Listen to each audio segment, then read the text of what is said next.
उन्हाळा सुरू झाला की आपल्याला शरीराला थंडावा देणाऱ्या रेसिपी खाव्याशा वाटतात. त्यातलाच आज मी तुम्हाला काकडीपासून मस्त चवीचा असा पदार्थ दाखवणार आहे. त्यासाठी व्हिडिओ कुठेसुद्धा स्किप न करता संपूर्ण व्हिडिओ पहा. हाय हॅलो नमस्ते, स्वाती सांडभोर या यूट्यूब चॅनलवर तुम्हा सगळ्यांचं अगदी मनापासून स्वागत करते. तर इथे मी 2 काकड्या घेतलेल्या आहेत. आपल्याला स्वच्छ धुवून घ्यायच्या आहेत. धुतल्यानंतर आपल्याला काकडीचे पुढचे आणि मागचे देठ काढून घ्यायचे आहेत. इथे मी साल काकडीची काढलेली नाही, आपल्याला सालीसहित काकडी इथे वापरायची आहे. त्यानंतर इथे मी मोठी किसणी घेतलेली आहे. आपल्याला किसणीने ही काकडी किसून घ्यायची आहे. खूप जास्त बारीक किसणीने किसू नका. इथे मी मोठ्या किसणीचा वापर केलेला आहे. तर अशाच पद्धतीने इथे मी दोन्हीसुद्धा काकड्या किसून घेतलेल्या आहेत. काकडीचं एका साईडला ठेवून देऊया. इथे मी मिक्सरचं भांडं घेतलेलं आहे. मिक्सरच्या भांड्यामध्ये आपल्याला पुदिना घालायचा आहे. जेवणामध्ये पुदिन्याचा वापर केला की आपल्या शरीराला सुद्धा थंडावा मिळतो.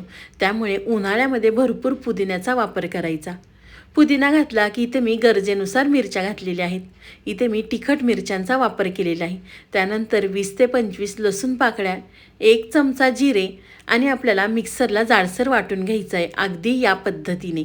तिखट तुम्ही तुमच्या आवडीनुसार कमी अधिक करू शकता. आपण ज्या ताटामध्ये काकडी किसून घेतली होती त्यामध्ये आपल्याला मिरचीचा ठेचा काढून घ्यायचा आहे. सगळा मिरचीचा ठेचा काढून घेतल्यानंतर त्यामध्ये आपल्याला 1 चिरलेला कांदा, 1 चिरलेला टोमॅटो घालायचा आहे. कांदा टोमॅटो घातल्यानंतर इथे मी भरपूर चिरलेली कोथिंबीर घेतलेली आहे. तर आपल्याला त्यामध्ये कोथिंबीर घालायची आहे. कोथिंबीर थोडीशी आपण या ठिकाणी जास्त वापरलेली आहे. कोथिंबीर घातली की त्यामध्ये काही आपल्याला पिठं घालायचे आहेत. इथे मी 1 वाटी तांदळाचं पीठ घेतलेलं आहे. तांदळाचं पीठ घेतलं की त्यामध्ये आपल्याला 1 कप बाजरीचं पीठ घालायचं आहे. उन्हाळा असल्यामुळे या ठिकाणी मी 1 कप बाजरीचं पीठ वापरलेलं आहे. त्यानंतर आपल्याला 2 कप ज्वारीचं पीठ घालायचं आहे. तुम्ही यामध्ये फक्त ज्वारीचं पीठ किंवा बाजरीचं पीठसुद्धा वापरू शकता. पण उन्हाळा असल्यामुळे या ठिकाणी मी बाजरीचं पीठ कमी वापरलेलं आहे. 2 कप ज्वारीचं पीठ घातल्यानंतर आपल्याला इथे अर्धा कप बेसन पीठ घालायचं आहे. इथे मी 1 चमचा ओवा घेतलेला आहे. ओवा आपल्याला थोडंसं हातावर चोळून घालायचा आहे. ओवा घातल्यानंतर चवीनुसार मीठ घालायचं आहे.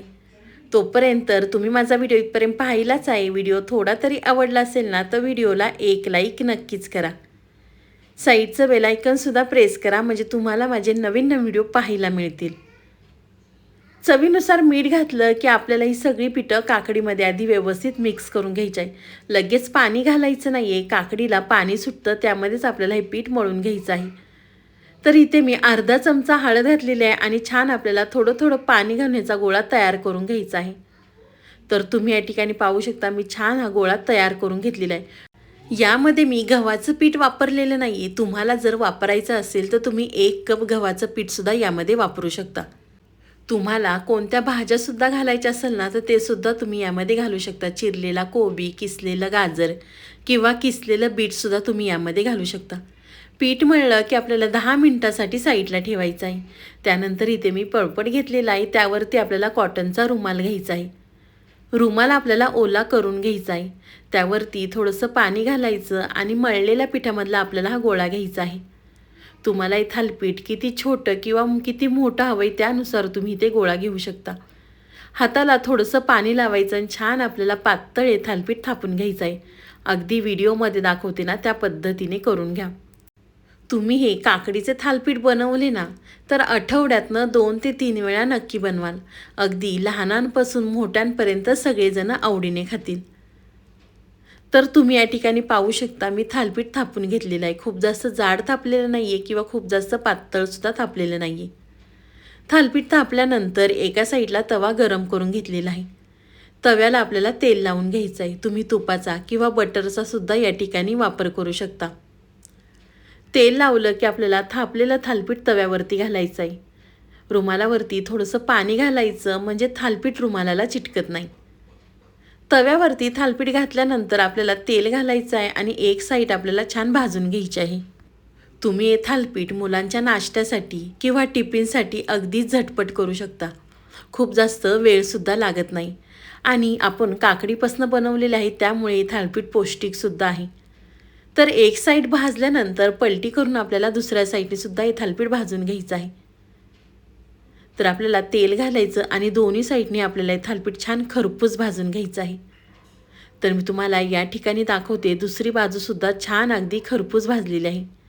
थोडंसं उलटण्याने आपल्याला प्रेस करायचं म्हणजे छान सगळीकडनं भाजलं जातं.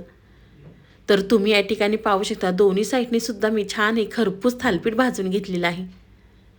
तर एका साईडला काढून घेते. थालीपीठाला रंगसुद्धा किती सुंदर आलेला आहे, पाहू शकता.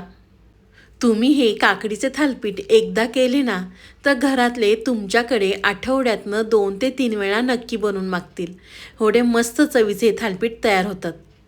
तर तुम्ही पाहू शकता दोन्ही साईडनी खरपूस हे थालीपीठ मी भाजून घेतलेलं आहे. तर एका साईडला काढून घेते आणि अशाच पद्धतीने इथे तुम्हाला दुसरंसुद्धा थालीपीठ करून दाखवते. तोपर्यंत तर तुम्हाला माझा व्हिडिओ आवडला असेल ना, तर प्लीज आपल्या चॅनलला एक सबस्क्राईब नक्कीच करा. तर इथे मी दुसरंसुद्धा थालीपीठ थापून घेते.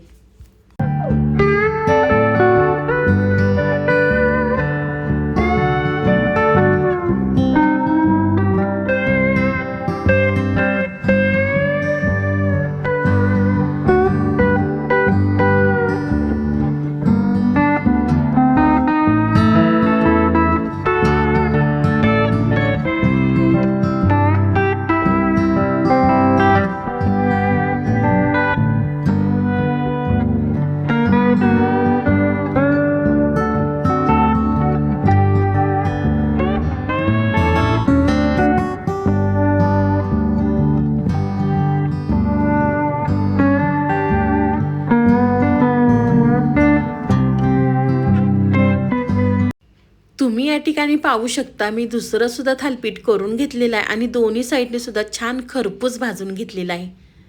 तर अशाच पद्धतीने इथे मी बाकीचे सुद्धा थालीपीठ बनवून घेतलेले आहे. तर मस्त आपले चवीचे काकडीचे थालीपीठ तयार झालेले आहे. तुम्ही दह्यासोबत किंवा कोणत्याही चटणीसोबत खाऊ शकता. या ठिकाणी मी वाटीमध्ये दही घेतलेलं आहे आणि एका साईडला जवसाची चटणी घेतलेली आहे. तुम्हाला हे माझे काकडीचे थालीपीठ कसे वाटले ते मला नक्की कमेंट करून सांगा.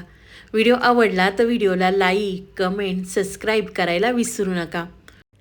तुम्हाला माझा व्हिडिओ खूपच आवडला असेल ना, तर मित्रमैत्रिणींमध्ये सुद्धा शेअर करायला विसरू नका.